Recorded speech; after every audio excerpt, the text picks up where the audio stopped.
Every day I wake up.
There's one more chair?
I know every time I drive by, I always look over at you.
I need that pen.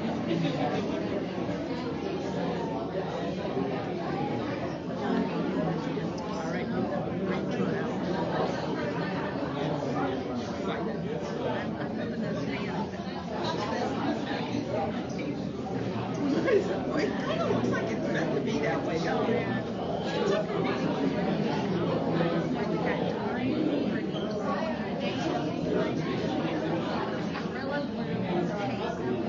No.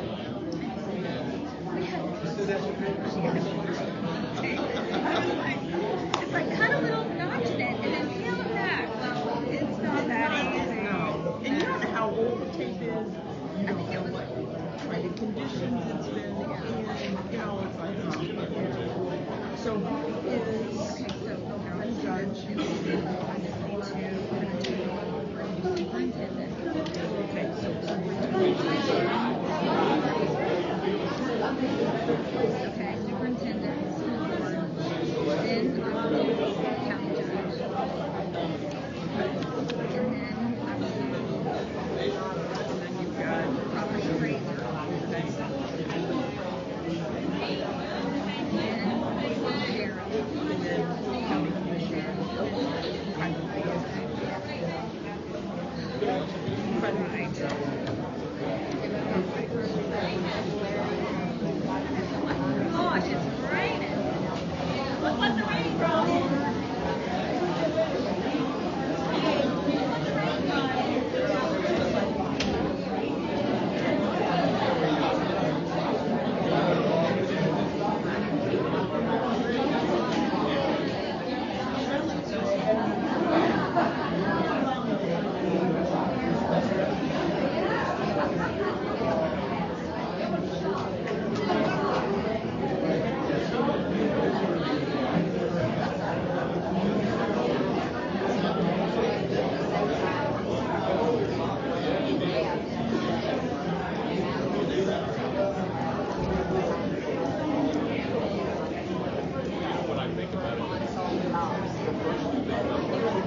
you guys, I'm gonna go ahead and at least get somewhat started. It's about 6 o'clock. So, thank you. Thank you for being here. Once again, I'm Anne-Marie Dosher. I'm a resident of Steinhatchee. And please silence your phones. Let's start there. Who would like to lead us in the Pledge of Allegiance? Somebody, please? I'll be glad to. Okay. So if everybody could stand up.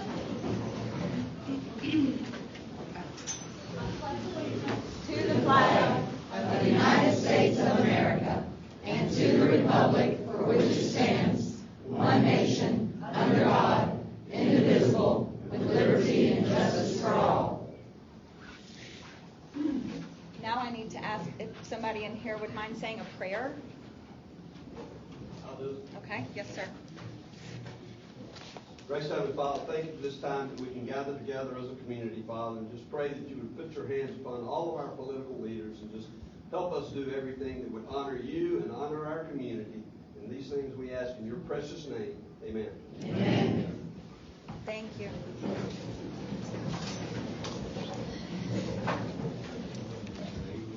All right. Well, good evening, everyone. My name is Anne-Marie Dosher. Once again, I am the host of this evening's event for the purposes of giving Steinhatchee and all of those who live in District 3 of Taylor County a chance to hear from the people who are running for government positions that will directly affect their lives, our lives.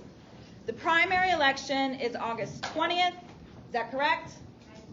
All right. Right here at the Community Center, we'll have voting. The general election is November 5th, correct? All right. Unopposed candidates are the tax collector, Mark Wiggins, supervisor of elections, Dana Sutherland, clerk of the circuit court and comptroller, Gary Bubba Knowles. That means we will be voting for county judge, property appraiser, sheriff, superintendent of schools, school board, and county commissioner. The timekeeper for this evening is the resident of Steinhatchee, Beth Morrow. Each candidate will have 60 seconds for an answer with a 30-second rebuttal if you need it. If you need a rebuttal, you have 30 seconds. This is what you're going to get. You're going to get your minute. You're going to get 30. You got 30 seconds left. You stop. General questions from the attending audience may be asked at the end of each. So before I get the candidates off the stage, that's when I will ask if anybody else has any other questions that would pertain to all the candidates at that time. Okay? Just a couple, nothing crazy. So we're going to start with Superintendent of Schools. So please come up here. Now, I put your names up on the desk already, but from here on, we're going to, as you can see, the names are over there, so we'll get your name and put it on.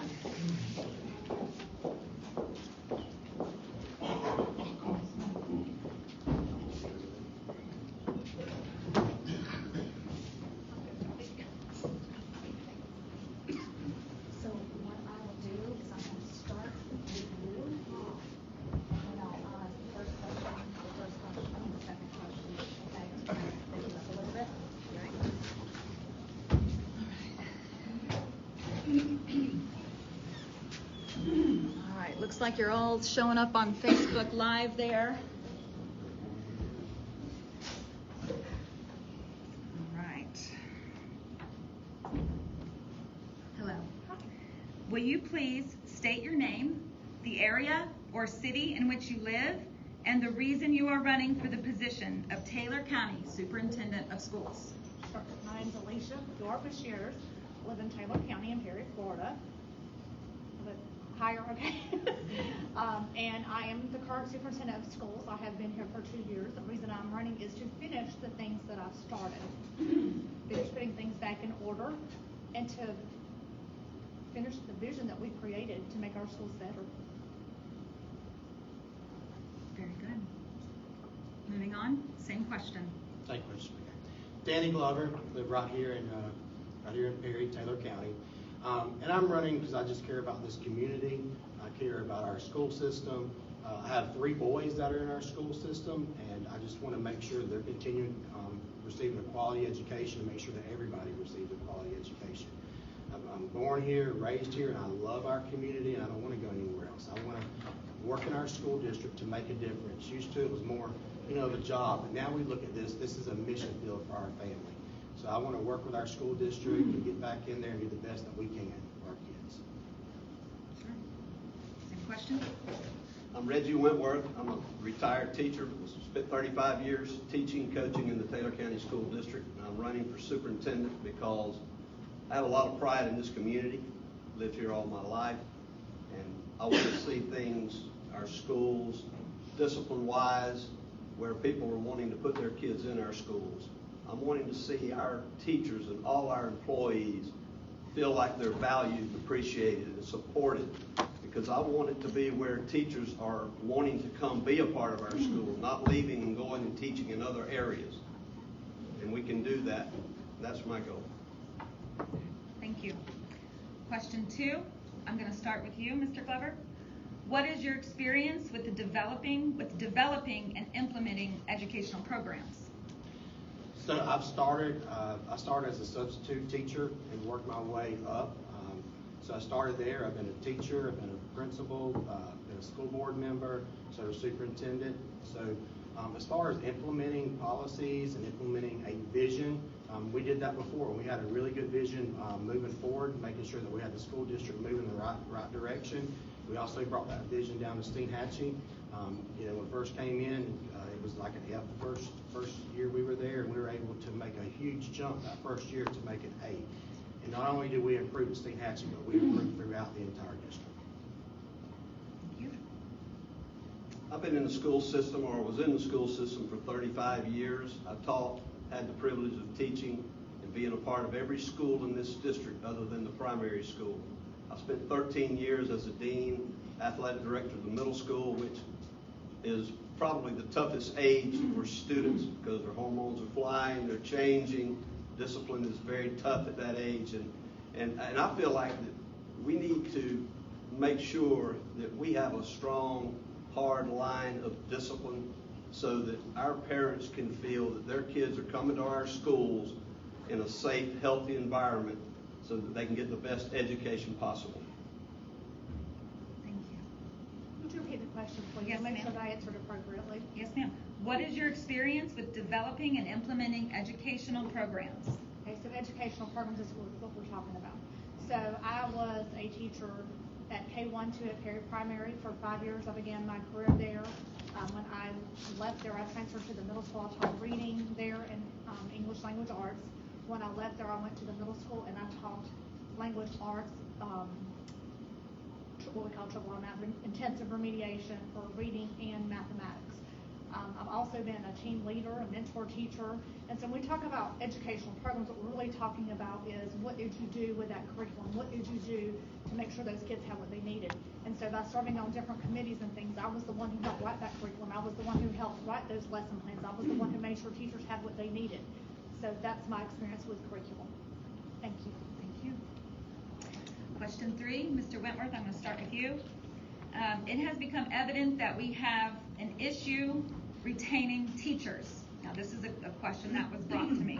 It has become evident that we have an issue retaining teachers. What are actual steps that you plan to implement to improve the morale of the teachers in our district and motivate them to want to stay? And then another part of the question could be, what incentives do you propose to retain teachers?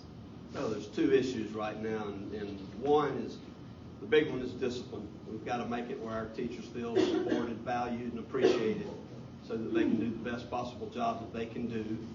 To retain teachers, we've got to make it a productive workplace, somewhere where they're happy to come to work, where we don't have 1 or 2 children in each class disrupting the other 20 from learning. We're not going to tolerate that or have that in our schools. As far as bringing in new teachers and retaining them, if they know that we're supporting them, valuing them, and appreciating them, not only will they want to stay, but we can get teachers from other areas to want to come and be a part of what we're doing. So, teacher retention is a very big deal in our district. It's been going on for several years. It's not just a Taylor County district problem. It is it's a national problem, and the statistics show that. So it's kind of like when something happens in a small town, you think we're very insular, we're very isolated, so we hear that and we think and it is the situation, but it's been the situation for several years. We have fewer openings this year than we've had in the past several years, and that's because I think that we're putting those supports in place. One thing that we've talked about is providing support to those teachers, and that would be in the way of discipline. Another thing that we can do is make sure our teachers have uninterrupted planning time, making sure that our teachers, if they need something, that we have the resources to provide them. That's about it. Okay, thank you. So I've talked to several teachers that we have lost to different counties, it's with other places, and I also have done my research on this when I was a doctorate, but there's usually four main things. It's the four main things that I'm hearing. Teachers want to feel supported from the top down. They want to feel like they want to have a voice. Teacher pay is important, but it's not the main thing, but we're having a lot of teachers who are having to leave because they can't afford to pay their bills. Other districts are paying better, is paying better. Also, the cost of insurance. That's another one that's hurting us. And the last one is discipline. Discipline is a huge issue right now that will be addressed, will be taken care of. If students are number one, your teachers also have to be number one. And it's just not teachers, it's all our staff, all our support staff. Another thing I'd like to do is a culture survey to really pinpoint and make sure we can get down to what we need to do to keep teachers and recruit them and also retain our veteran teachers. Rebuttal point? Rebuttal? Yes. Okay. So Dr. Glover stated that he would like to pay teachers more. Dr. Glover had this job, and he did not pay them more. The base teacher allocation never went up to $500 a year, and except for 1 year when the 2020 law passed that we had to get them up to $47. That was the only time that a major increase was done. So we can't just sit up here and we can't just say things. We have to do things. Talk is cheap. Thank you. My next question will be to you. Okay, so this is last year. Our teachers tried bargaining for higher salaries across the board for all teachers, and their requests denied. Our school district base salary for teachers is still $2,500 off of what is the Florida's minimum salary for teachers, and many of our veteran teachers with 10 plus years of experience are making the same amount as first or second year teachers. Regarding teacher salaries, why are we not paying teachers as mandated base salary? What specifically can be done to change this and ensure that all teachers are compensated fairly for the years of experience they hold? Wow, that's a question. Okay, we might have to have more than a minute for that. Okay. So I have every year here with me. If anybody would like to see this after from 17, 18 to current. Current year we had the best teacher package ever. It was over $830,000. The problem is, and rightly so, veteran teachers feel very disrespected in the state of Florida. Because what the state of Florida did in 2014-15, we went to performance pay. Prior to that year, teachers got a step increase every year. They were guaranteed that. When school accountability took over in that year, it said, the law changed, and it said that a teacher cannot be just given a raise because they were here for X amount of years. They took it more like I guess you would say like a business model, and said, we're going to base it on whether or not those students in those classes are growing. That's what it's based on. So now they get a rating, highly effective, and so forth, unsatisfactory, so forth. So to say that we haven't given teachers a raise is not fair. We have given them $1,100 for effective, $1,500 for highly effective. That doesn't even include the bonus that we gave them. So that is untrue and inaccurate. What is not inaccurate is that veterans have not been treated fairly. Until the law changes, there's nothing we can do. It states very clearly in the statute that you must pay, not based on years of service, but you must pay based on their rating. Thank you.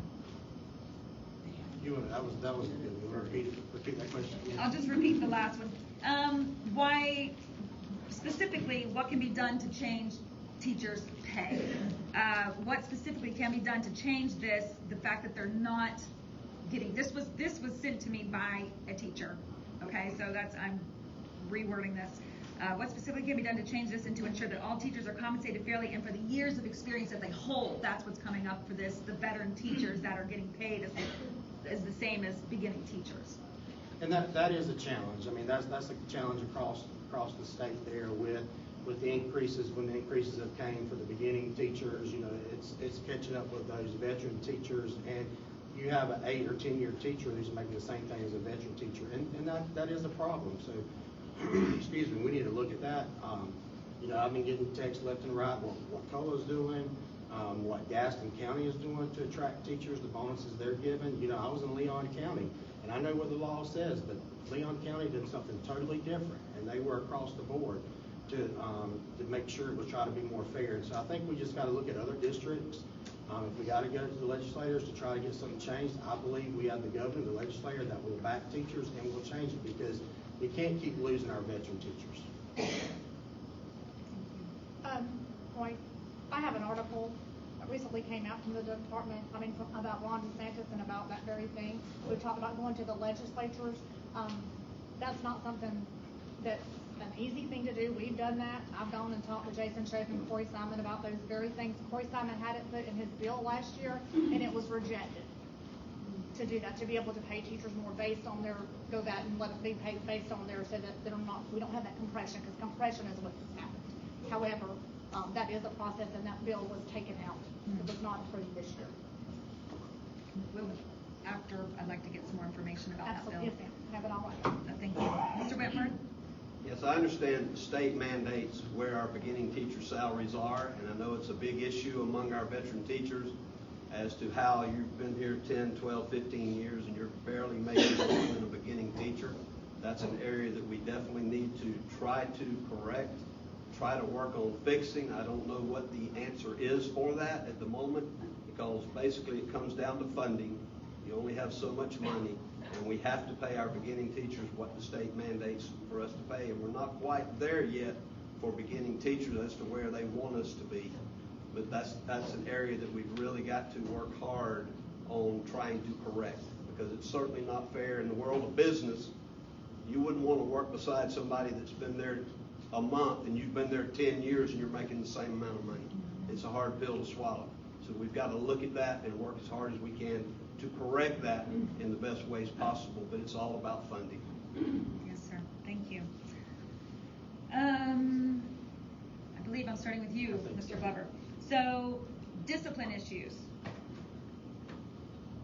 Most notably, the middle schools. What can be done to get behavior in check so that parents can feel safe about sending their students to our Taylor County schools? You know, discipline, you know, just hearing from teachers and parents, they keep bringing it up as an issue to me, and so that's something that we must address. We want to make sure that, you know, I have 3 boys. When I send them to school, I don't want 1 or 2 kids to be the ones who cause all of our kids not to be able to learn.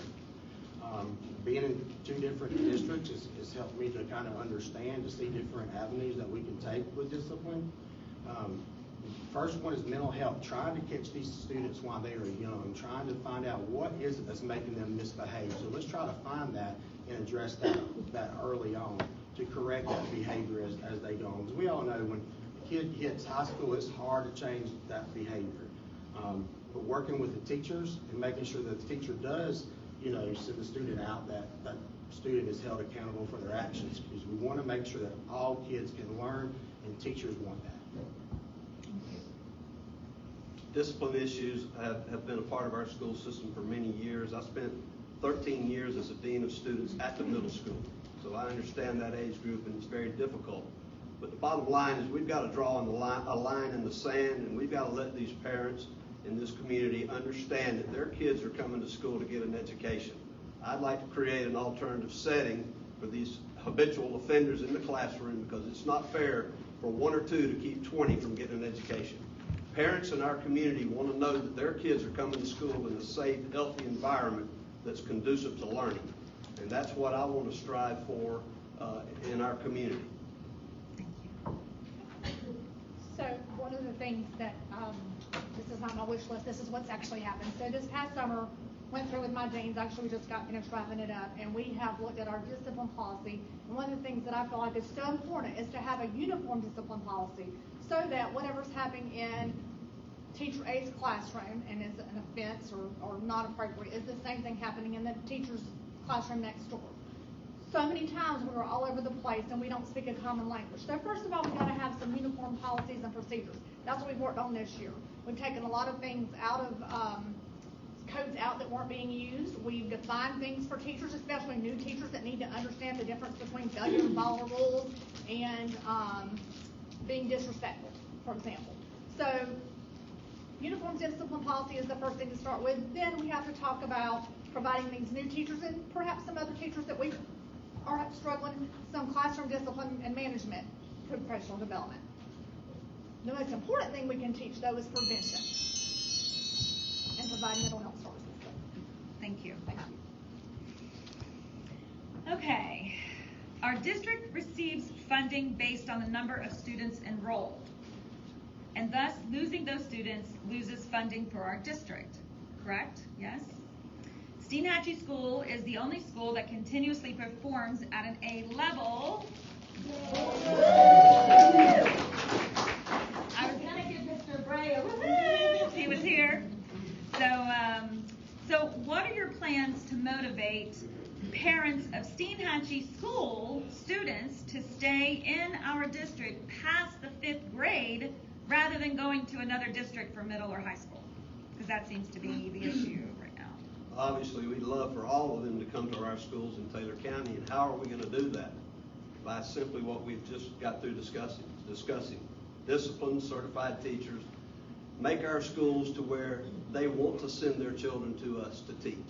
I understand it's a little bit of an issue with the travel. It's a lot farther to go to Perry than it is to go to Dixie County. But we've got to show this community that we're going to give those kids an education that's worthy of them making that trip to Taylor County and showing them that they're going to do it in a safe, healthy environment that's conducive to learning. Thank you. Ms. Bashirs? Okay. Well, I agree. And what the ideal thing would be to pick up Steinhatchee and move it to the middle of Taylor County, because there seems to be a different culture in this area. I'm just going to be very honest. We see less discipline in this area. We see more parents involved. That's just the truth. Sorry, I'm not hurting anybody's feelings up in Perry, but it's the truth, you know. Since I can't do that, I will say this. If you want the kids to matriculate from 5th grade on to our school rather than go to Dixie County, it's got to be worth coming to. So what is drawing those students to go to Dixie County? We have to look and we have to capitalize on the things that we can offer that perhaps Dixie County doesn't. We offer a lot of career and technical things, and we're expanding that every day. We have a nursing program in Taylor County. If they start with us young, they can matriculate to that. So we have to capitalize on the things that we already have, and we have to look at the things that we don't have and prepare to start offering them. Thank you. You know, first off, several years ago, I know the big thing was looking at closing Steinhatchee, and we, put our foot down and said, no, we're keeping Steinhatchee open. And just this community really came out and supported this school, and we just really appreciate everything this community has done for the school. You know, and I know it's a lot easier for a lot of our students to leave here and to go to Dixie County because it is closer. But we need to make sure we're doing a good job at promoting our middle school. Competition is a good thing. Dixie County has a good school district, but hey, we can too. We can make sure that our middle school can compete with them. And I tell you what, we definitely want them to come play football, baseball, band, because we do those things very well. So, and also our students down here are prepared. They are ready. They do a very good job. They're an A school. So as much as possible, we want those kids to come on down to Perry and be part of us. I know you may be a Stingray down here, but let's be a Stingray while we're here and come to Perry and be a Bulldog. And last question, I'm going to start over here. Why should voters in Steinhatchee and District 3 cast their vote for you? I think that talk is cheap, and I think my results speak for themselves. Have policies and procedures revised. We're following them, not putting my friends in charge. I'm just putting qualified people in those positions. I've got the budget under control. I don't do crazy, foolish spending things. I've continued to raise not only the base teacher pay, but I'm doing everything that I can to get those veteran teachers paid. We have more students graduating with their AAs than any other year we've ever had. We have more technical college offerings than we've ever had, and we're on the right track academically. Thank you. You know, speaking about Steinhatchee, several years ago, it came before the board, you know, to close the school. And I spoke up then and said we were not going to close the school here in Steinhatchee. And I stood behind that, and look where we're at today with Steinhatchee. We're an A school that's doing very, very well. Even when I ran in 2016, I put signs on top of my signs that said, keep Steinhatchee open. And a lot of people thought I was crazy doing that and said, what are you doing? But this school is the hub of this community. Y'all rally around this school right here at Steinhatchee. And without this school, this community would hurt. And this community needs this school. And I appreciate you getting behind them and everything that you have done to support them. That first year, we were an F. But we turned things around. This community said, we're not going to let this school be closed. We all worked together. And we went to Tallahassee. Senator Jack Lackvala helped us with the isolated school bill. That helped us to be able to keep Steinhatchee open and to be very profitable down here at Steinhatchee. So we're very proud of our school. Like I said, I have 3 boys. I've been to 2 other districts. I'm here to work for you. Steinhatchee is a priority. Thank you. Could you read the question again? Yes, sir. Why should voters in Steinhatchee and District 3 cast their vote for you? Steinhatchee School has always been a little piece of my heart. I actually taught the Coast a year down here in Steinhatchee, and the culture is different down here. They have a community that truly cares, and you can see by the turnout here tonight. And this school is very important to our school district, and they are putting out good test scores year after year. And that's very appreciative, and we do want these kids to come to our schools in Perry. Okay, it's very, very important that we get them to come to Taylor County to be a part of our schools. I just am impressed with what they do here, and we need to bring those kids to our Taylor County schools if at all possible. Yes, sir. Thank you. Thank you guys very much. All right.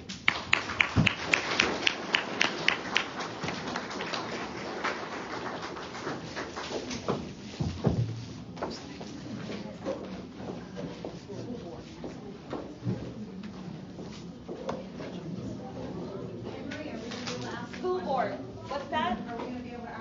Oh, I'm so sorry. Yes, I'm so sorry about that. Melissa, of course. Thank you. Can you guys please just step back up here? All right. All right, go ahead. Ask a question. You guys are talking a lot about discipline, which I think is important. Accountability is very important. But how are you going to hold these teachers and principals responsible and accountable for their actions? That's what I would like to know. Not just the students, but the teachers and the principals also. Okay. That's very simple. It's all about leadership. We've got to step up as leaders in our school district and let these teachers know that we value and appreciate and support them for what they do. And then we have to lay out a plan and a guideline for them to follow as well. It's a trickle-down effect from the top. If you're showing leadership and doing it in the right way, and I plan on doing it with great character, integrity, honesty, high moral and ethical values, and total transparency. They've got to know that they're supported and valued, and that's what I intend to do as the next superintendent. Thank you. Yes, thank you. That's a very good question. One is to be visual in the schools as a superintendent. Be out, know what's going on, listening to parents, talking to the principals. I'll be straight for you. I'm not a micromanager. I like to put a principal in place and let them run their school, and then if they can't run it, then I can hold them accountable. If I'm there making every decision for them, telling them what to do, how can I make them, hold them accountable for the decisions they have made? So that is very true, making sure we're holding our teachers accountable. That's one thing that you got to work with the principal, work with the parent.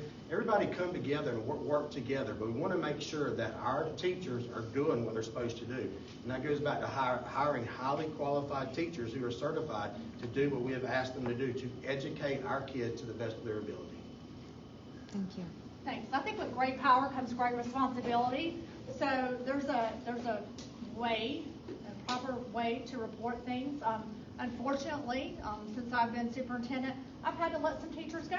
I've had to let some non-instructional people go that did not do the right thing, that made some of those mistakes that you're talking about. So there's a whole process to it. You can't just have somebody that complains and comes up to the school and cusses everybody out, right? Like, that's never going to work for me.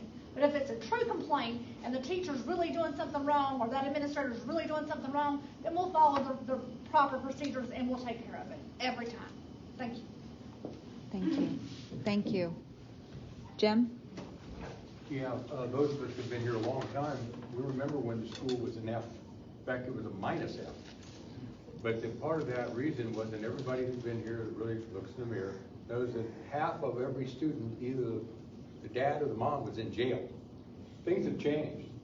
We've come a long ways in this community.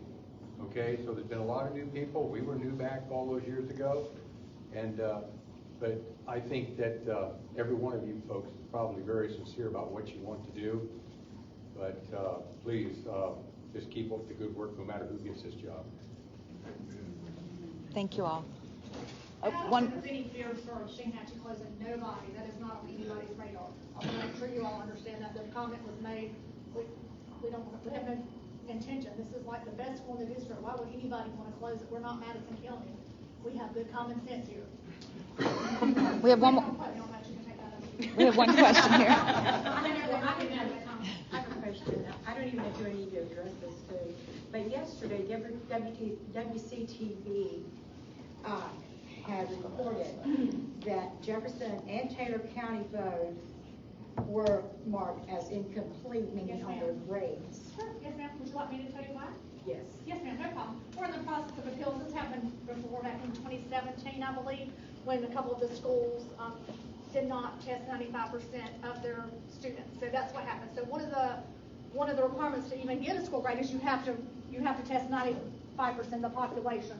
So what happened this year when the DOE sent that file, and they send you what's called a match report, and it's all the kids that were here in Survey 1, which is in October, and Survey 2 in February. They send that to the district after that comes out so that you can see who's going to count on your testing, on your accountability side. That goes to teacher accountability, that goes to your school grade. They send it again at the end of May and say, if any kids withdrew from February, they were on both of those surveys, but they withdrew after that February date certain, you need to take them out of that so that we don't count them.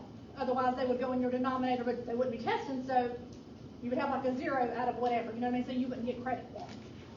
So even in that, it still doesn't look good for Taylor County not to have a grade, correct? Yes, ma'am, that's the only thing that's kept us from getting a grade. Yes, ma'am, it's happened before. Yes, ma'am, absolutely. So we're in the process of either doing an appeal or asking them to just release our grade based on what we have tested.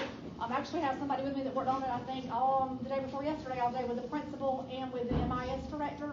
And what they have found is that we actually did test enough percentages, but some of the students were somehow still left in that data file that moved. So it was like they counted in the denominator, but it looked like they didn't test, but they'd actually moved. So it's a clerical thing. Whenever we get the grade, we're going to be a C at the middle school. So I hope that answers that question. All right, thanks. All right. Thank you, guys. Oh, Hannah. Okay. All right. Miss Hannah. Hey, I just had a question about the Steinhatchee School with the 95 students that we have at the moment. And if we hit that 100 student mark, I know Miss Alicia knows all about these questions that all the parents have.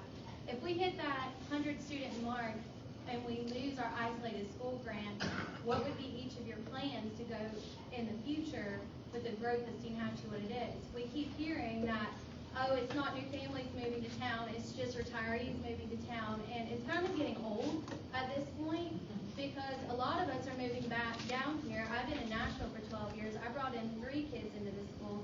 My best friend brought in 2 kids into this school. She lives in Gina, and what is she supposed to do if we do hit that 100-kid mark, and then all of a sudden we start showing priority to only our Taylor County kids when Gina's right there? You could throw a rock and hit it. So what are y'all's plans for the future growth of Steinhatchee once we actually hit that 100-student mark and we lose that funding? And we're going to hit it.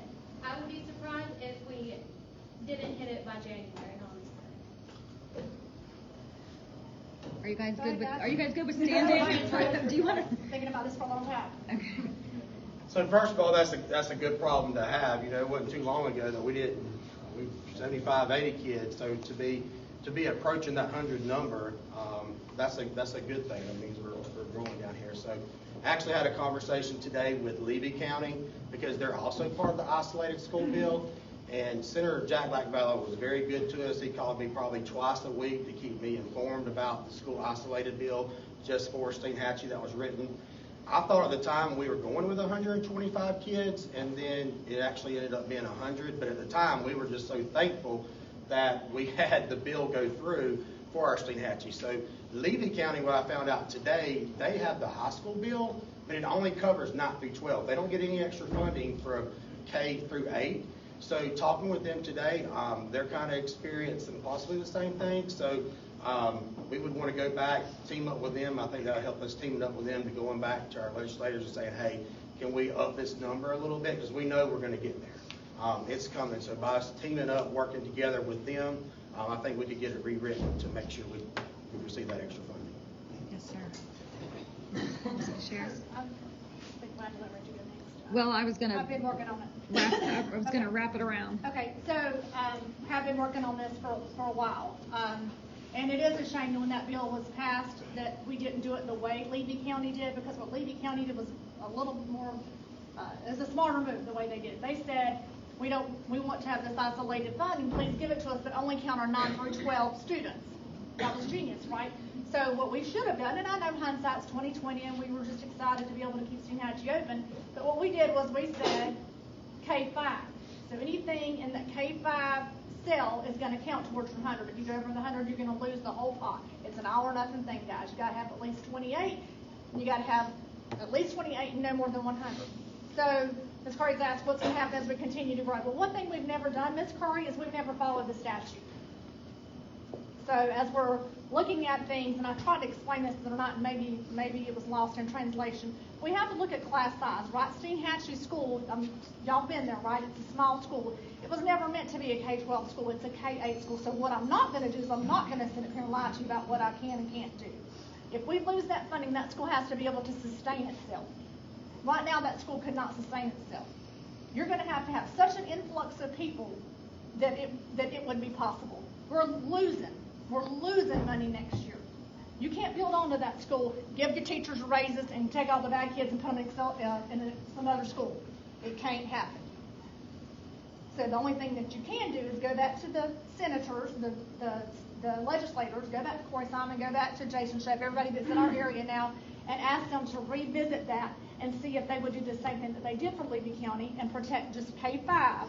But again, if K-5 goes over 100, you're still going to be in the same situation. So what can you do? Well, unfortunately, you're going to have to follow the law, and you're going to have to look at the capacity for that school, and you're going to have to serve Taylor County schools. And if you're not in Taylor County, you may not be able to come to Steinhatchee. That's a hard pill to swallow, but if you want the truth, I'm going to give you the truth, because I'm the superintendent of Taylor County School District, not Steinhatchee schools. I have to look out for all 2,700 kids. I have to protect everybody. I can't spend $10 million down here and take that away from the kids in town. You wouldn't want it the other way. So I'm not going to lie to you about it. All right, we're going to move on. Thank you. Mr. Crentworth? Well, it's obvious that we don't want to go over that 100 number and lose that funding, because that would be a big issue for us. My opinion, I'd love for Steinhatchee School to be K through 8. I was down here at the time that it was K through 8. We had basketball, boys and girls, and we had volleyball down here, K through 8. That would be my dream. But again, we must stay under that 100 number, or we're going to lose that funding, and there's just nothing else we can do about that at this time. All right. Thank you all very much.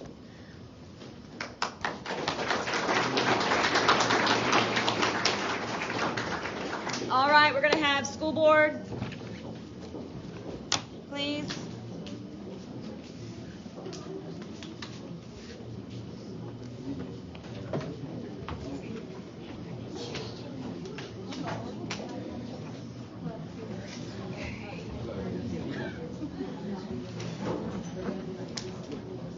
All right.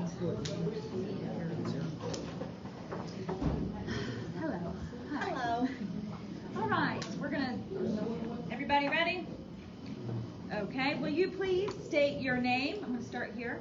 Will you please state your name, the area or city in which you live, and the reason you are running for the position of Taylor County School Board of District 3? So, my name is Jeannie Mathis. I am a resident of Steinhatchee. I guess I'm the only locally elected resident that we have here in town. I have been on the board, I'm a Republican. I have been on the board, school board, since 2016. I'm in my second term. Prior to running for school board, I was a volunteer for over 30 years at Steinhatchee School. I was chairman of the SAC team, coached ball teams. I did everything that needed to be done, and as a parent volunteer, I'm sure all of you have had your time there. I actually started volunteering before I ever had a child at Steinhatchee School. I was already there working, and I think God wants us, I know that God wants us to have a heart for service. He certainly gave me one, and He gave me a heart for our school system. And I spent years arguing with myself about being on the board, but Steinhatchee was struggling. Our school was struggling, and we needed a board member to represent us. It's been uphill since 2016. You've heard the superintendents talk, and time's up. We'll come back. What am I saying? Go Stingray! All right, will you please state your name, the area and city which you live, and the reason you're running for position of Taylor County School Board of District 3? Yes, I am Laurel Laval, and I always say Athena. I'm just out in the middle of nowhere, out there on the farm.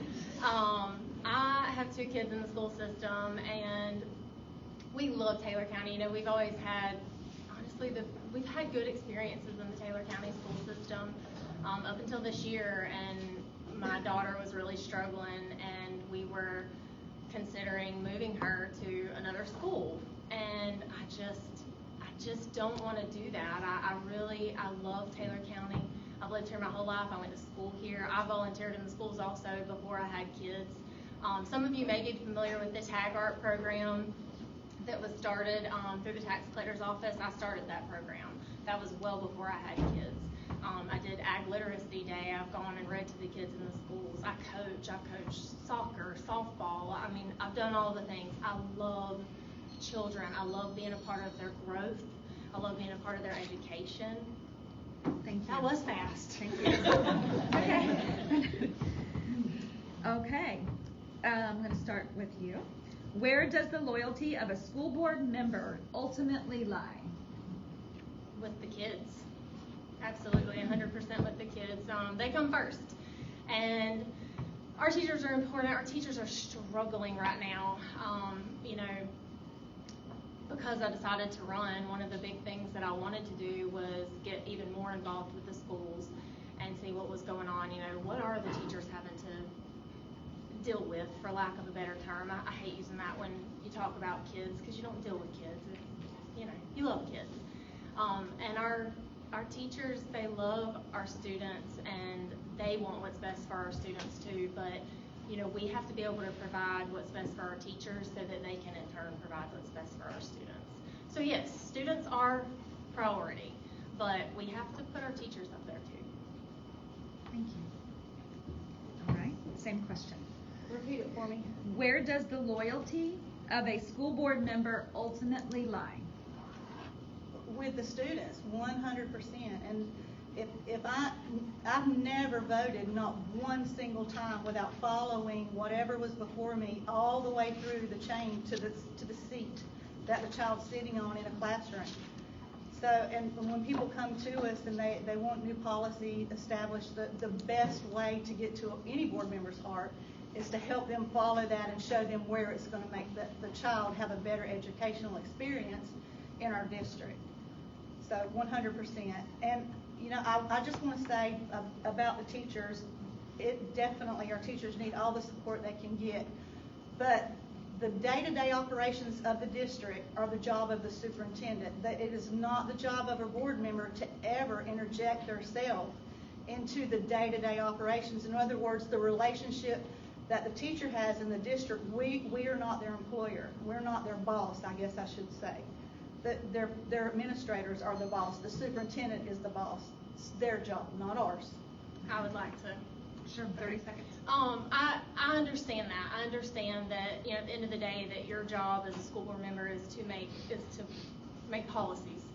But if you cannot be directly involved in the schools talking with your teachers and seeing what they're having to deal with, and you cannot make good judgment calls on your policy. And that goes for insurance, pay, discipline. I mean, you do have to be involved. It is your job. Okay. What flaws do you currently see in our district, and what would you do to change that or help that? I want to say one more thing on the previous, and that is that we all want what's best for our teachers. Everyone does. But when I say that's not our job to do that, it's not because I created the idea of doing that. It's the law. We have to renew our ethics certification every single year. And the biggest part of our ethics training is to stay in our lane, to not try to do the superintendent's job. It's actually against the law to do that. It's an overstep of your boundaries and abuse of your power. Yes, ma'am. Okay. Now, so to the next question then. What flaws do you currently see in our district schools and the district vision? Do you see any flaws in it? And if so, what are they? What would you do to change that? From a board member's perspective. Yep. So when I hear people complain about things a lot, and I see them and I get tagged, and we have a policy for that. It's not our job to enforce the policy. And when it's followed uniformly, it works very well. So I would say, like, the most flawed thing that I see, and it's something that we're working on. We actually, at our last board meeting on Tuesday night, reviewed some updates on our discipline matrix. And they've done a phenomenal job of updating it, but so much of it is subjective and left to interpretation. So clearing up the subjectiveness of that discipline matrix so that all teachers see it in the same and understand, and I think they mentioned it earlier, like the difference in, a violation of discipline or being rude to a teacher, and understanding what to do in those situations, and making it uniform across the board where everyone is treated equally. And I think that would help the most to cure that flaw. Yes, thank you. Same question. Communication is a big factor right now. We're, aside from Steinhatchee, who does great right on their own, Taylor County's like a single feeder school. So basically or Perry rather, is one big school just broken up into multiple buildings. And there seems to be a lack of communication between the schools. And I think that we've got to bridge the gap, not just between the schools, but, as a parent, as somebody that has kids in the school system, until I decided to run, I didn't realize how much I didn't know as a parent. Like, I really had to make an effort, and I still have to make an effort to figure out what's going on, within the school system and with the teachers and the administration. I mean, communication is going to be key if we're going to be successful. Thank you. Now, this question actually was asked, or I believe Ms. Curry mentioned this to the superintendent, but I'm gonna start with you. So what are your plans to embrace the growth that our area is experiencing? So talking about the max of 100 students for the isolated schools bill, what are your plans to get the school's funds that it needs? Is that more of a superintendent role, or does the school board deal with that, like to actually deal with, okay, what are your plans to get our schools the funds that it needs to stay open and potentially go to higher grades?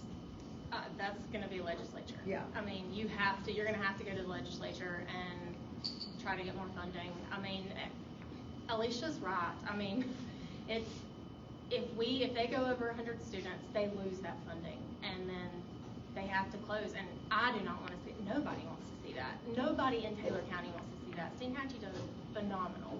I mean, and there are kids here that, where would they go? I mean, there is talk right now about, because of Ruth Rain's school being closed down, that, parents are going to be homeschooling their children. And I know, I mean, I don't love my children, but that's a job. I'm certainly not a teacher. That was not my calling. So we definitely need to look, and we should have been looking. I heard somebody say the other day that they've been on the edge of their seat for years now, worried that number is going to go over 100. Why are we now looking at it? why haven't we been looking at it for the last several years, trying to figure out what we could be doing I work in real estate. They are coming. Thank you. Same question. So, like Danny said, originally, when we worked on the bill with Senator Lotbala, the 125 was in there. But then once it finalized through the DOE and went through all the consent items that went before the legislature during 2016, it wound up being 100. So the thing for us to do, and like Alicia said, we need to revisit the bill. So I've already reached out to Senator Lotbala. I got a message from him yesterday asking if there was anything that, you know, he could do for us in the situation, and of course there is. So I've already started the conversation. We need to strike through on some of the legislation. But for Steinhatchee, our capacity is 117 students. We're full at 117, K through 5. So we're not far off from there. And the saddest thing for me to hear, and it makes me want to step back from the whole conversation, is when I hear we can't take out-of-county students, because Gina and Steinhatchee are one community. Yeah. So that's heartbreaking to hear. Yeah, it definitely seems like there should be something there. We'll do it. Okay. What can be done for Steinhatchee School to receive more student enrichment programs such as art, music, and physical education? Like structured physical education. Ms. Mathis, I'm going to start with you. Art, music, structured physical education. PE. So that is an administrative decision. So it's not the job of a board member to say that we need to have that in there. Is the funding there for that position? Because budget is my job. Yes, I believe it is. We have $85,000 in the black. So the possibility of it happening, but where does the administration want to see that money go? That's up to them, you know. So not our job, but from a budget standpoint, yes, we have the money. Yeah, she's right. It is up to the administration to, ultimately request that. I think that if there is funding, obviously, my kids love art. They're not athletic, bless them. They don't love sports, but they love art and they love music. Taylor County Perry School currently, we don't have a lot of art programs either, and it breaks my heart because it's such a huge outlet for kids, specifically kids, by the way, that have behavioral issues. So I would love to see programs like that in the school. And Steinhatchee is such a tight-knit community. I know, and I've been around so many of these parents that they're wonderful and they love their kids and they love the Steinhatchee school. And I would wager that they would contribute their time also to helping these kids with maybe even after-school programs. If the kids want to do some sort of art or music. Thank you. And I have one more question. Why should voters in Steinhatchee and District 3 cast their vote for you? Fabulous. I'm a hard worker. I am all or nothing. And when I make my mind up to do something, I'm going to do an amazing job at it. I know I am. I'm going to work hard for you. I'm going to work for Steinhatchee. Steinhatchee's doing great. I just, I wish I had more to offer you guys. You do wonderful on your own, but I bring to the table integrity and hard work. I'm gonna do my research before I make decisions for Steinhatchee. I love Steinhatchee. Like I said, I've lived here my entire life, and I really want what's best for you guys. Thank you. Ms. Mathis? Repeat the question for me. Yes, ma'am. Why should voters in Steinhatchee and District 3 cast their vote for you?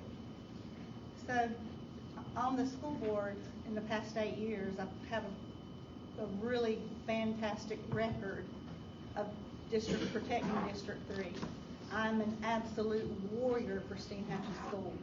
No one could, I don't believe, and I say it with all honesty, could ever fight harder for our school than I have. And it is the view from my front porch, and it has been for nearly 40 years. So I have a heart for our students, for our community. I mean, I have given my life's work at this point has been at Steinhatchee School. I have been, between the years volunteering there, the years on the board, the record it speaks for itself. We have never had a new school bus, ever, in Steinhatchee School. We've had a school here for probably 90 years. We get the best buses that they can patch up and send to us. We got a brand new school bus last year. And when I say that, a school bus cost $180,000. That's not a small amount of money to spend in a school with less than 100 students. That's our first ever. Emma, I would like to also add that I do love Steinhatchee, and I plan to work hard for Steinhatchee. I also live in District 3, not just Steinhatchee, and I plan to work for the entire District 3. Thank you. Ms. Mathis? So when I was first elected in 2016, I actually left Steinhatchee and moved to Perry and lived there for 2.5 years. I was immediately appointed legislative chair because we were working on the isolated school bill with our legislature to save Steinhatchee School. At that same time, we were also trying to get the final funding to build our new primary school in Perry. As legislative chair, I wasn't just lobbying for Steinhatchee, I was also lobbying and meeting with representatives to get the final amount for our new school we were building. And Danny remembers this, he was our superintendent. We all worked hard on that, the isolated school bill and the final payout for our school. So again, proof's in the record there. Thank you, ladies. Now, before you move, Is there anybody else who has a question for one of these two candidates, or both of these candidates, excuse me? Yes? I just have a quick clarifying question about I know that's awesome that we have black this year. When you say administration, what do you mean? Who would make those decisions? Can't hear. The principal. The principal? Mhm. Okay, thank you.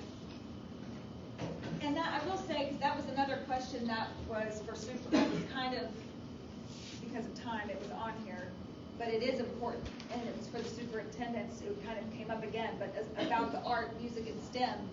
So where is it? It's not in our school here in Steinhatchee. We have had art, we have had it, art, music, we have had a STEM program. But In the past, we haven't had it in the last few years, and maybe one of our superintendents would remember why it was cut, but it is an administrative decision. I'm just going to throw something out there because the disciplining we need, the kids are a little off balance, I think, and I think that the art and the music and the structured physical education, that's very important that you understand the difference between kids running around being goofy and knocking into each other, fighting, and having running laps. You know what I mean? And doing push-ups or something structured, playing softball, baseball. There's something structured. It does for the brain that's healthy, just like art, just like music. Take that out, what are you left with? Okay, so it's like a scrambled egg. So I think that the funding for this is highly, highly important, and between whoever wins here and whoever wins out there, got to get it together. That's the missing link for that. I agree.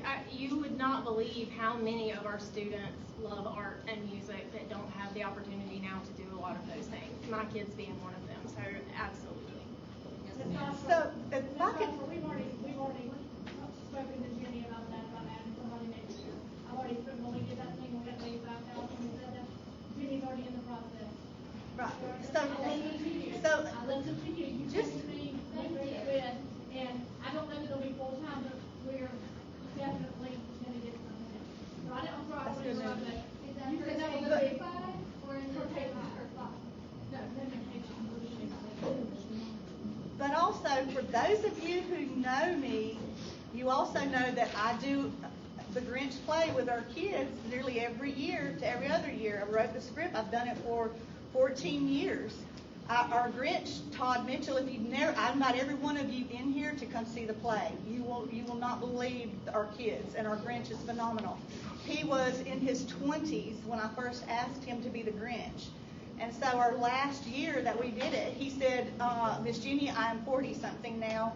I did not mean this to be a lifetime commitment, but he's so good at it. But I encourage y'all to be there. And the last art and music teacher that we had was my daughter. And we loved the program, so I am at 1,000,000% in agreement with that. So I didn't know if I was making it clear or not, but that is my heart. And, you know, for sure, it's something I do with them. I just had every kid I could get on the stage at Steinhatchee School 2 months ago doing a talent show. So it is definitely near and dear to my heart. Yes, ma'am. Thank you. Thank you. And listen, if you guys are interested in seeing kids act, casting companies putting on a play next Friday and Saturday, dinner, theater, it's going to be superb. Buy your tickets. Thank you. All right, county judge. I'm going to ask the county judges to come up here, please, the candidates.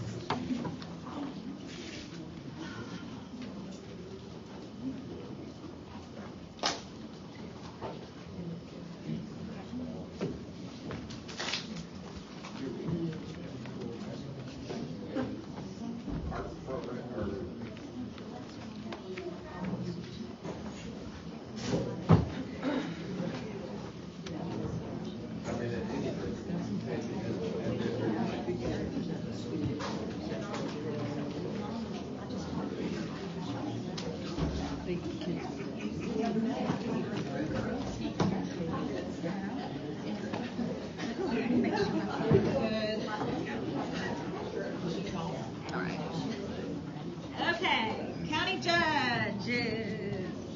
All right. Hello. Hey, how are you? Good. Thank you for coming. All right.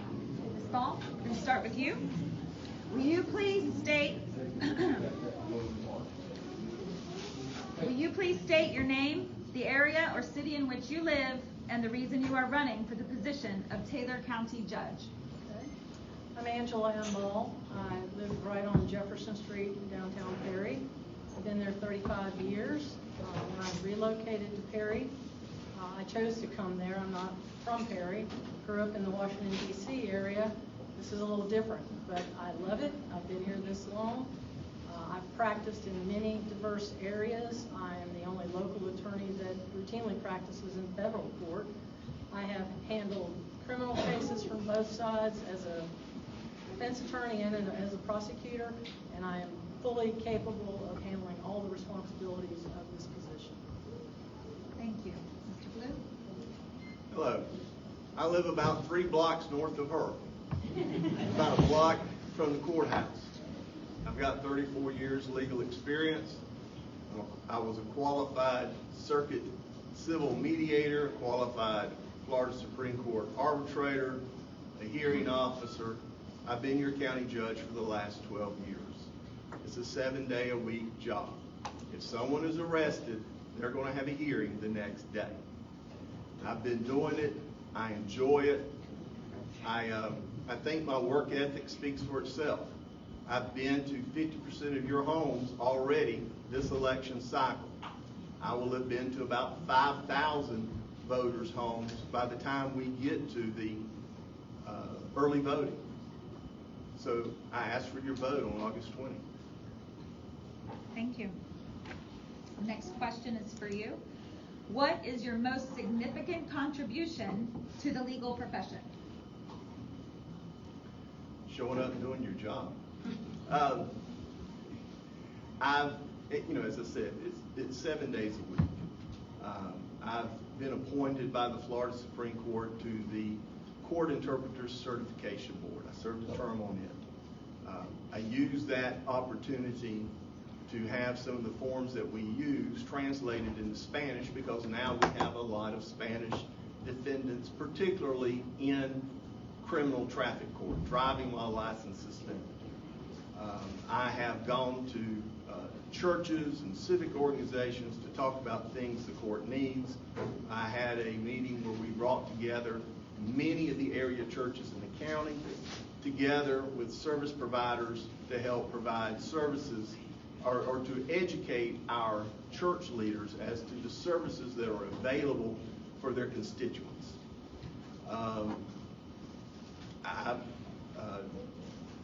I've met with the people that were in charge of this building at one time to help make it available for DCF to use for a visitation center. Thank you. Ms. Ball?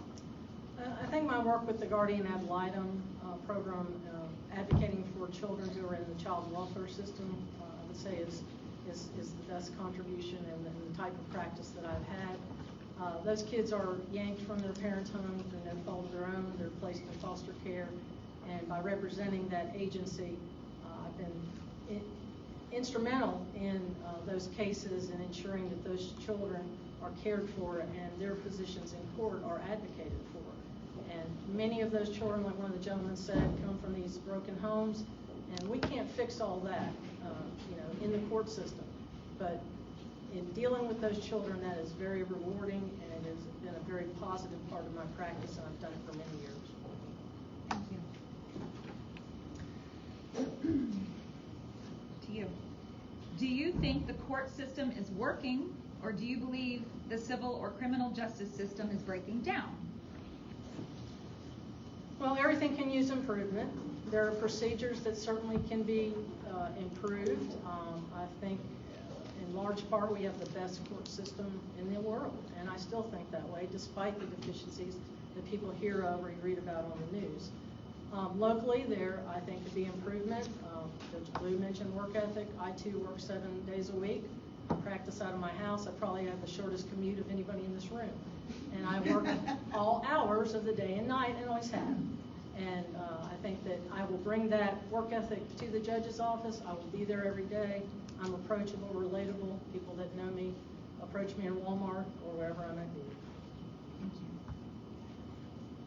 you. The problems that we face in the court system aren't systemic to the processes and the rules governing the court practice. The problems that we face is trying to keep from having repeat business.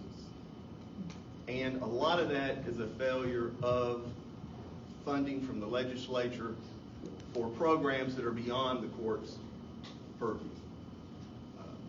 How many of you believe we have a meth problem in the county? Okay. What do we not have? We don't have funded drug rehab. And I have seen it work. There's been 3 instances where I've allowed people to put their criminal case on hold, and as a condition of their release, go to rehab that they funded. One of those persons came, and the condition is they come back to jail, and then they face the music when they're done, whether early or on time.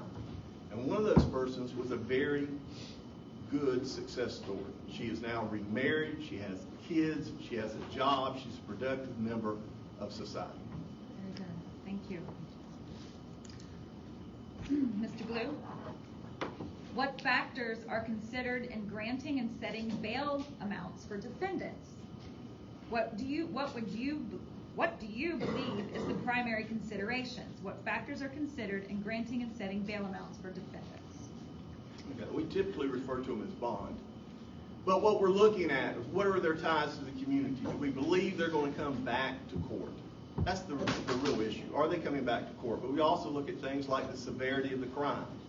You're not going to give bond to someone that you believe is a threat to the community.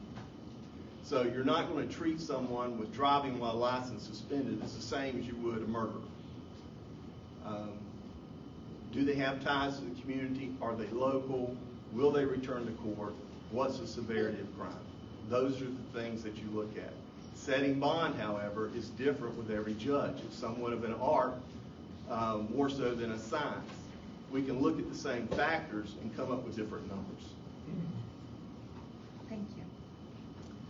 I agree with what he said in large part, that there are factors that we are bound to look at by law that has been developed in Florida over the years. You have to look at whether they're a flight risk, the severity of the crime, whether they will return to court. Bond is meant to get people to come back to court, and you have to evaluate whether they're a flight risk.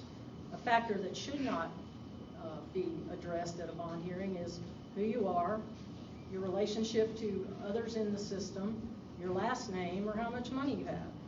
Each of these cases should be evaluated consistently, and if you're charged with a crime and I'm charged with the same crime, you would think the bonds would be consistent. And they are. Thank you.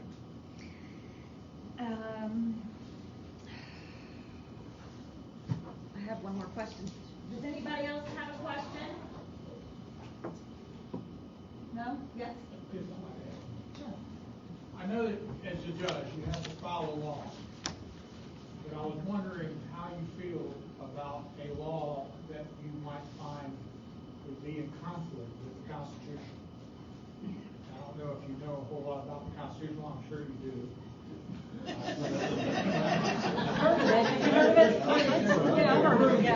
Interpretation is a major thing. And I guess it's a two-part thing. I mean, I would like to know how you feel about constitutional law when it's in conflict with other laws. A, and B, how would you describe your compassion when you're ruling on a defendant before you? Let's take the first one first. We are trained, even though we've both been lawyers for 34 years. 35, okay. I don't count until September. I'm older than you. So, we're trained to stay in our lane. First thing you do is you go to New Judges College for about 2 weeks.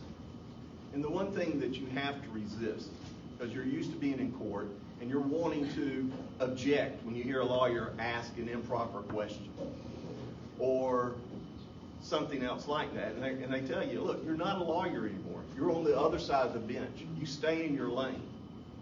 It's not my job to raise issues. It's my job to listen to the facts that are presented in light of the law that's applicable to the case. And that's what I'm supposed to do. What was the second half of your question? It was just how you describe your compassion for defendants before you whenever there's a need to show compassion. I don't know how you describe compassion. I can just tell you that you haven't. And if you don't need the job. I've had occasion to sentence people to decades in prison. You remember those cases. And you do what you feel is right. But you don't look forward to making those decisions, if that makes sense. You know what the impact is. They've got a spouse. They've got children. This is going to upend their lives. But they've committed a crime that warrants that kind of sentence. Thank you.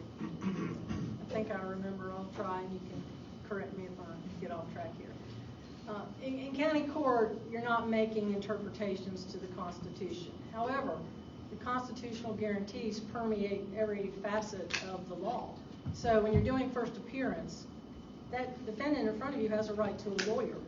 When you're in the child welfare cases, like I mentioned earlier, the parent has a constitutional right to a lawyer because you're taking away their right, constitutionally protected, to rear their child. So in fact, we do in these roles deal with the Constitution each and every day. We're not called upon at this level to interpret the Constitution and make determinations that will change any laws on the books. There can be cases where you make a ruling and it might be a case of first impression and it goes up to the appellate courts and even up further. And some constitutional interpretations have started at the county level and then gone up through the levels. So it is a bit in our lives every day, but I would say that a county judge would never be called upon to interpret the Constitution, as I think you asked the question. And the second part about compassion, I think, anybody who's a parent knows what compassion is. I have 4 children. You have to be compassionate, but you have to be firm. If you're compassionate to the point of coddling, then you're not helping your child. And if that is your method in a courtroom, you're not helping that defendant. Some of those defendants need tough love. As the judge mentioned about the drug addicted folks, they sometimes need to see the inside of the jail, even though they might need treatment, but sometimes you do have to be firm while compassionate. Thank you. Anybody else? Why should people of Steinhatchee in District 3 of Taylor County cast their vote for you? Well, Sorry, you'll have 2 minutes. Okay. Not going to count that. County court is the people's court. It truly is. You know, people in a room like this, the interaction with the court system would likely be in county court. You know, you're going to have a traffic violation. You're going to have something of that nature. And you need to know when you walk into that courtroom that it is a level playing field. Everybody has the right to have their day in court. We all hear that. It's become a trite expression. You have to be fair and impartial. And to do so, it shouldn't matter, like I mentioned earlier, it shouldn't matter that you're in there and I'm in there. We should be treated the same. In a county like this, things are very compressed. We're in a fishbowl. But nonetheless, everybody should be treated the same. It shouldn't matter who you are, how long you've lived here, how much money you have. I have financed my own campaign. I've not taken any contributions. I'm not related to anybody here. I'm a first-generation Taylor Countian. I've been here 35 years, but I can't be a native. I don't owe any favors. And I believe that that is the most clear and concise definition of what a fair and impartial judge should be. And I would appreciate your vote, and I promise you that I would be that judge. You know me. I've been down here many times. I have spoken at these men's meetings back when Leon Holden and Jim Hump were cooking steaks over here for people. I believe I have done a good job. I've earned the right to be reelected. I've even preached once at the Steinhatchee First Baptist Church when Leon was here. I've been accessible. I've come to 50% of your doors.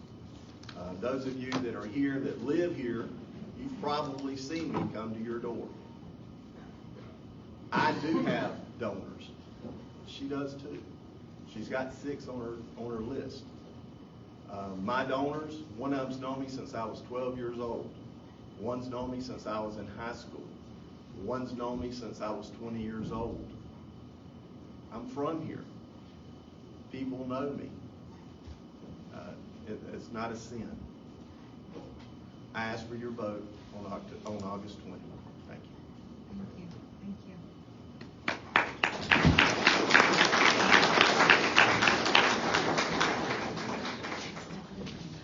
you.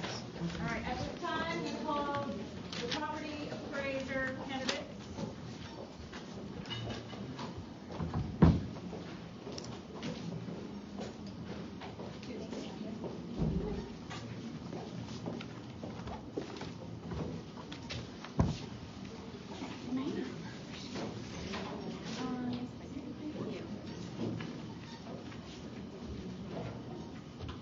No?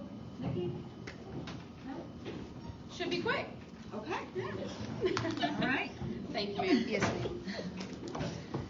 Well, hello, good afternoon.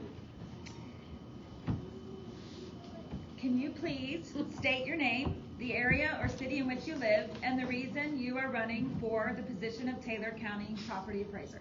Yes, ma'am. My name is Shauna Beach, and I live in Keaton Beach, Florida, just up the road.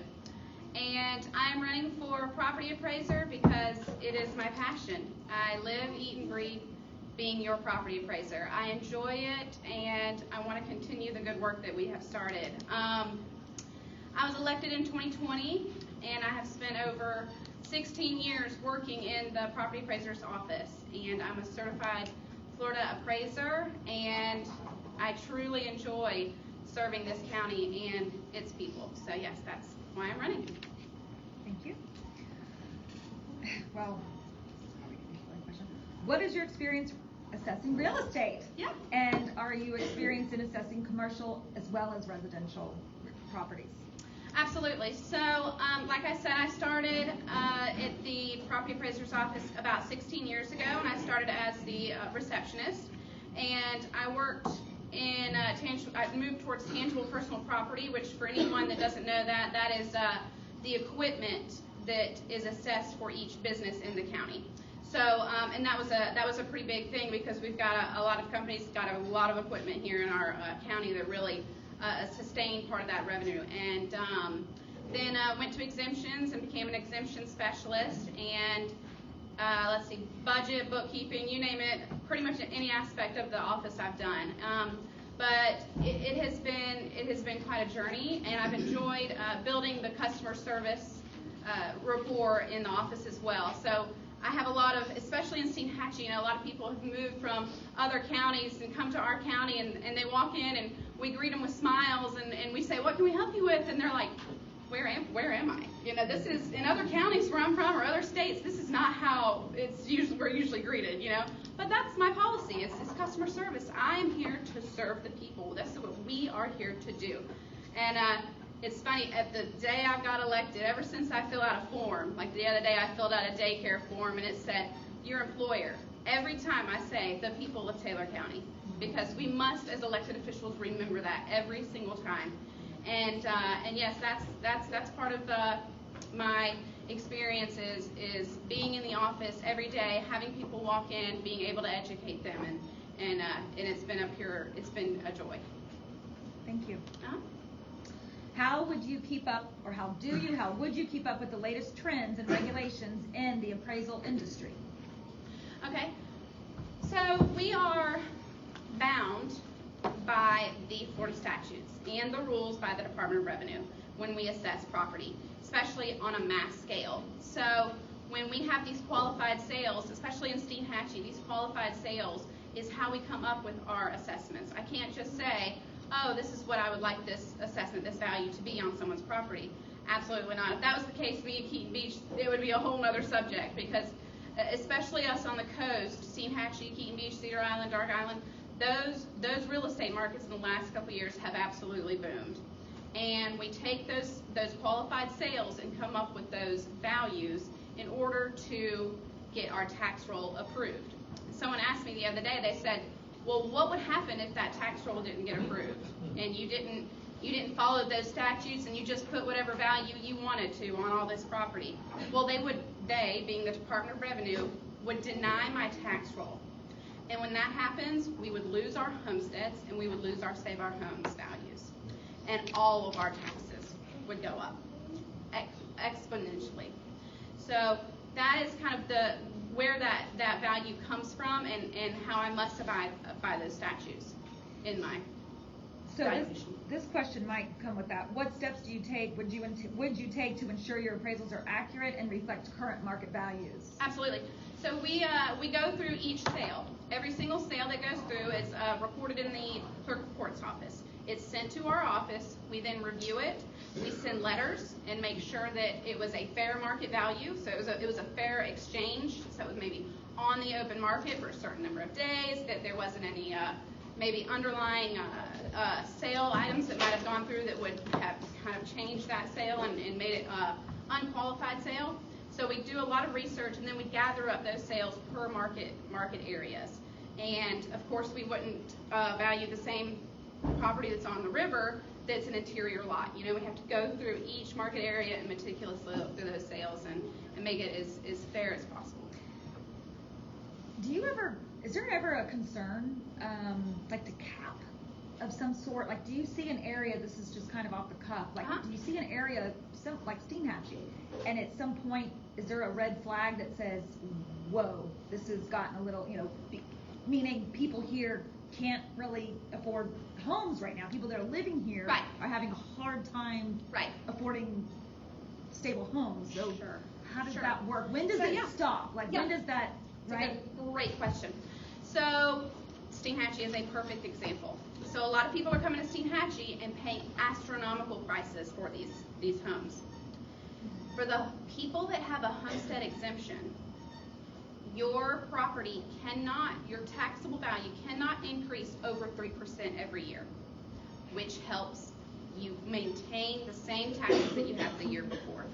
So now for those people who have a second or third home here and it's not their homestead exemption, that's a big deal. They don't have that same protection as our homesteaded parcels have. But that's why they call that a Save Our Homes cap. That's the difference between your assessed value that can rise based off of the real estate market, but then your taxable value is down here and can only go up 3% each year until it reaches that. So yes, 3% it can be a lot, but it's not as dramatic as those people that don't have the homestead exemptions. Their values could go up. Thank you. Yes. 2 more questions. Okay, how do you handle a situation where a property owner disagrees with your valuation? How would you back up your assessment if a property owner questions Okay, so the first part of that question is if someone disagrees with their assessment and they come in and I explain to them and I educate them kind of how this works, the property values works, how the sales work, and how it affects their value, and they still don't understand, the legislature has put in place what we call a value adjustment board. And each year I go before a board who is made up of citizens in the community, and they can, yep, Miss Jeannie has been on there before, and made up of citizens in the community, and they can go and state their case before that board. And then I also state my case, and it goes from there. So that is something that they put in statutes a long time ago to try to help the taxpayers be able to go to a different board and state their case. What was the second part of the question? Just how would you back up the assessment of a property? Yeah, and that's one of the open door policies I really love is educating people that come in and say, hey, can you just kind of talk me through this? And sure enough, I will show them those sales. And just like I show them those sales, I have to show Department of Revenue those sales. The Department of Revenue has all of that information and will deny my role if I don't follow suit with that actual value. Thank you. And does anybody have a question for her? Charlie! Hi! Public speaking, not my forte. Imagine that. You've got the spotlight. I want to talk to you all about me. So, any of you remember Hurricane Idalia? Definitely not. So Steinhatchee suffered $2.5 million worth of damage.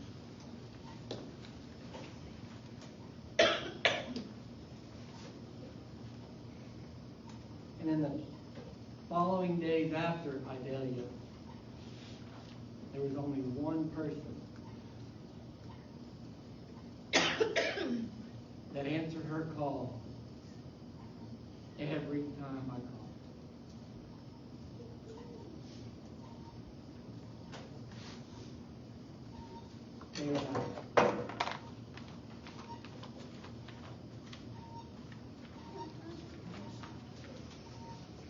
Pretty tough.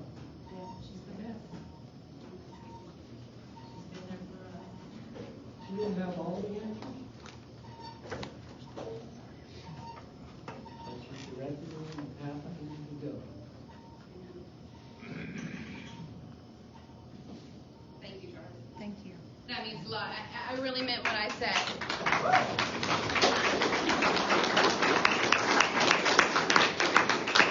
That means a lot, Charlie. Just like I said, when they say, who is your employer, I say the people of Taylor County. It was an absolute pleasure to serve, especially during that time. I had just found out that I was pregnant, and during that time, and I was sick as a dog, and we didn't have AC, and we didn't really have food at the emergency management, but none of that mattered. The people of this county mattered, and us getting back on our feet and in the right direction mattered. So Charlie, that means so very much that you said that, and I will be here to do just that for as many years as y'all allow me. So if you want to close on why should Mark people listen? Sutherland has another question.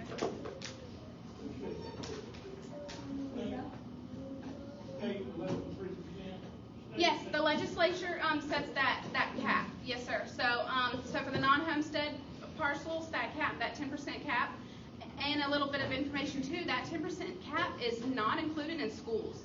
So that assessment, if it rises every single year, all the other taxing authorities are capped at 10%. The schools have no cap whatsoever, and that's why the school districts get that real big jump right when the real estate boom hits. Other taxing authorities, it's a slow rising. But yeah, yes. Have you all been able to keep up the appraisals on property that have improvements done to them? Yeah, we sure have tried, especially in the last, ever since Idalia and all the permits came in for a lot of the damages and things like that, new construction. But even governmental changes that shift, a lot of the county commissioners and how they've kind of changed things as far as the zoning goes. We had a huge influx of permits on that, and so yeah, we've had to try to keep up as much as we can with those, but I believe we did this year, and it was about a month ago that we were caught up on every single permit that has come through, so, yeah. Yes? I did, hit me pretty hard.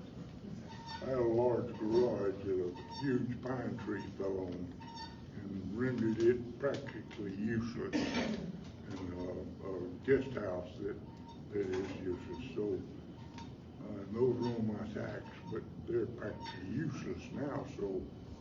Yes, sir. And so immediately after Idalia, we put online a damage assessment form, and anybody that has had damage, they could fill out that form, and we would go out there and make sure that we made changes to our roll for the 2024 tax roll. But if there was anything like that and you didn't get a chance to go on there and fill out that form, just give me a call, and we'll sure enough be able to change it for this year. So, and you'll also get your trim notices in August that will have your proposed taxes on it. Make sure you look at those too, and if you see anything that you need to talk to me about, just give me a call. Like I said, 24/7. Thank you. Anybody else? All right, if you want to just close up with why should people of Steinhatchee and District 3 of Taylor County vote for you? I am the most qualified. I am passionate about serving you, and I hope my track record proves that that is the case, and that I want to continue the job. Very good. Thank you.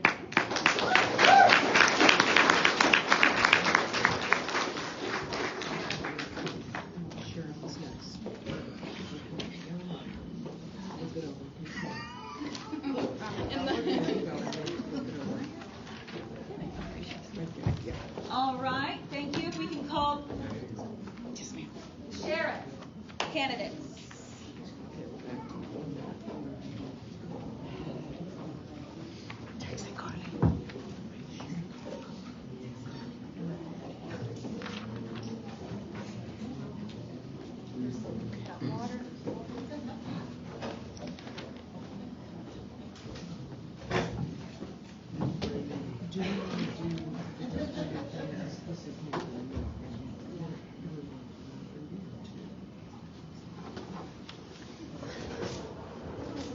Good evening. Good evening. All right, Mr. Paget, I'm going to start with you. Yes, ma'am. Will you please state your name? Name, the area or city in which you live, and the reason you are running for the position of Taylor County Sheriff. Okay. My name is Wayne Paget. I'm a lifelong resident of Taylor County.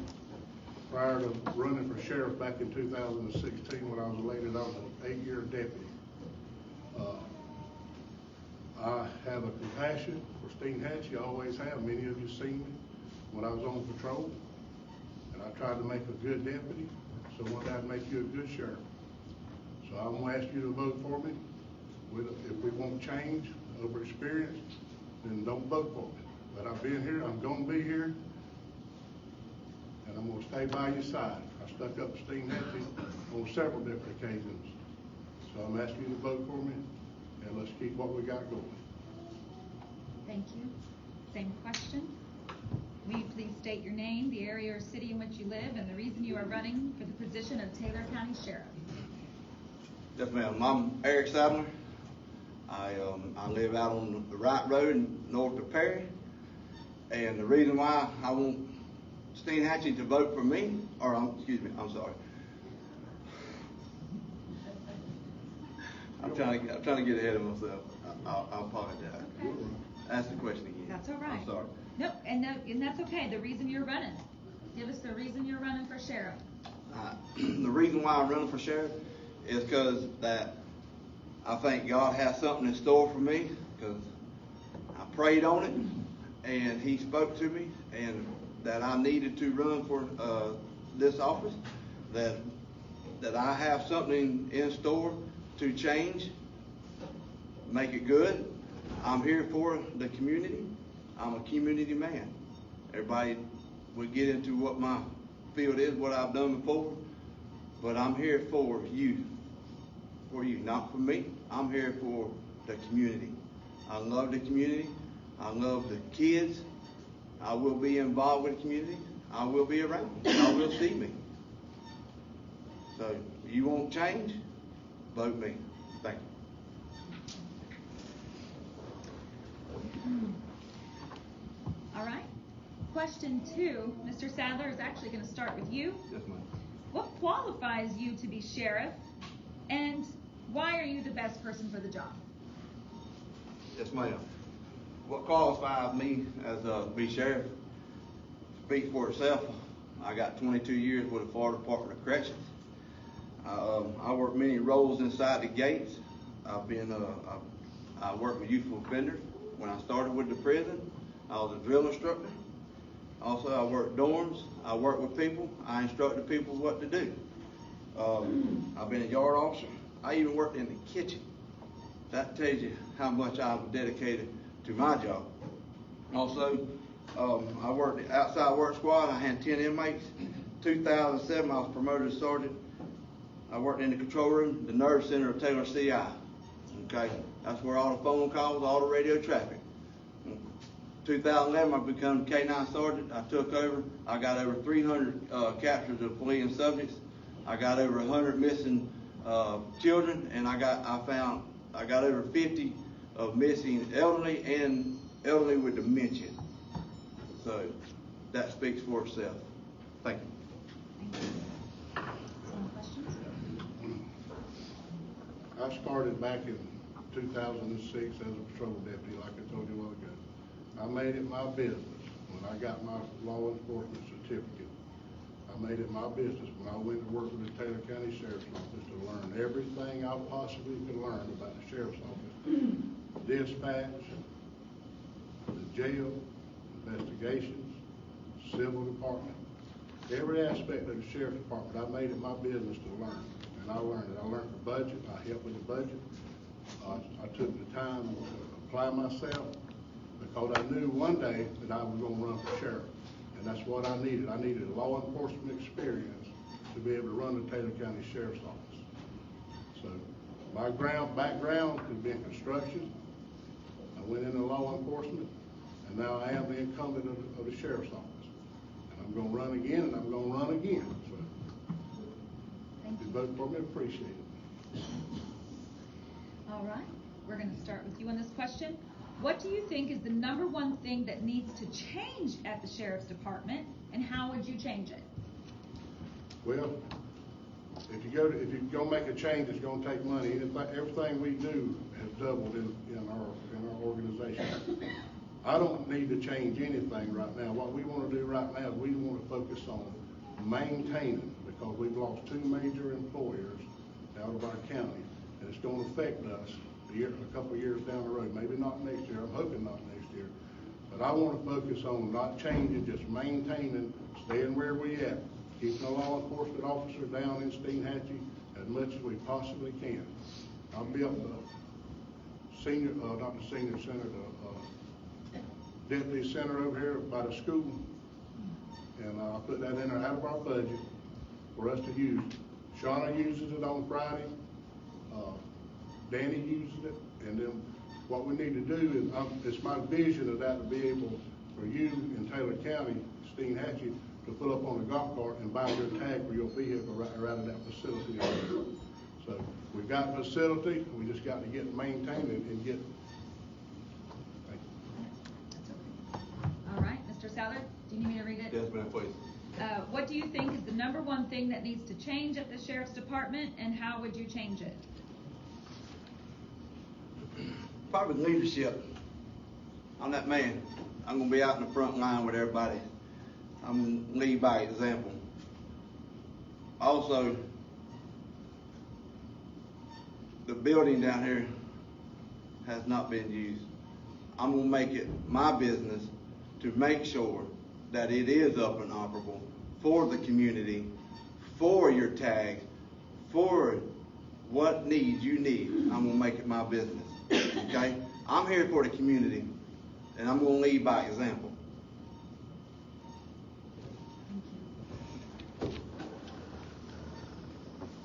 All right, this next question is we're going to give you 2 minutes.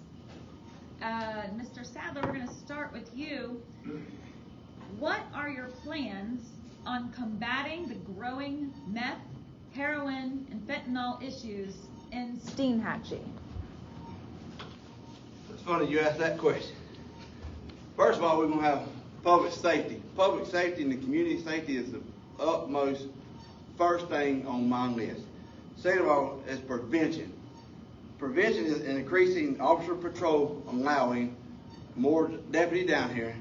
Also, we can prevent it by getting in the schools, getting some kind of drug education in the school when they're little, when they're kids.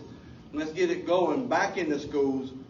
So teach them what the drugs do, what will happen if they do drugs, where they will go. We'll move as they go up in the school. Second of all is neighborhood watch. We got neighborhood watch.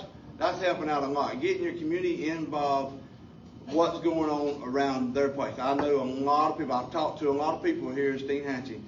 That's what the big problem is they're being voiced, but not being heard. I got big ears, I'm all ears. I'm going to listen to you. Implement and modify effective drug prevention programs. Also utilize technology database. Basically, we're going to put in the computer system where we can research and know where crimes are happening and get more what we need patrols out there and protect our community. Oh, I'm sorry, I misread. I thought you had to stop up. Sorry. No, you still got time. Partner with agencies to collaborate and help deter crime.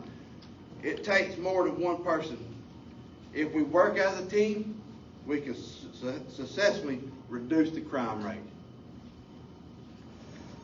I think not everybody, but some people agree that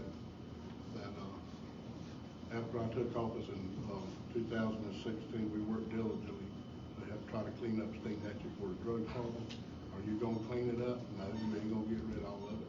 But we fought, we worked, and we made several drug arrests down here, and we cleaned up some places that we knew that was, meth houses, drug houses. I've kicked the door in some of them myself. Now, look how long the United States government's fought the drug problem. They can't stop it. They spent billions and billions and billions of dollars on it. We do have a LEAD in our school. We have a LEAD program, Law Enforcement Against Drugs. That's a good program. It was DARE. It used to be a system called DARE. Now it's LEAD. We have that in our school. We have a drug dog in our school that smells gunpowder. And we also have, some of them that goes in there searching for drugs. So you have prevention. If you can stop the child from getting on meth or getting on cocaine or even getting on marijuana, sure, that's what we all want to do. But that's a lot harder.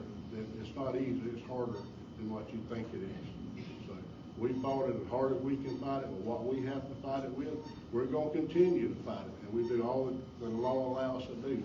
Just because you see a lot of traffic somewhere, and I get aggravated too. Don't think I don't. But it's got to have a lot of probable cause, and you got to know what you're doing when you go in there. Thank you. Mr. Padgett, what kind of officer presence do you think is needed in Steinhatchee, and how will you provide that? Okay. Like I say, I've got a deputy down here. I'm gonna say 95% of the time. Sometimes he's gonna have to go back to Perry, go to the jail, carry somebody to jail, do a report. But for the most part, we do have coverage down there. It's a lot better than it was, years ago. My vision is to have a whole division down here, have a captain, and then have a day shift and a night shift just for, I'm gonna call it the southern area, Keaton Beach over towards Steinhatchee, where we could provide coverage. Right now, we don't have the deputies, we don't have the manpower, but we do the best we can do with what we have. So I'm gonna continue to try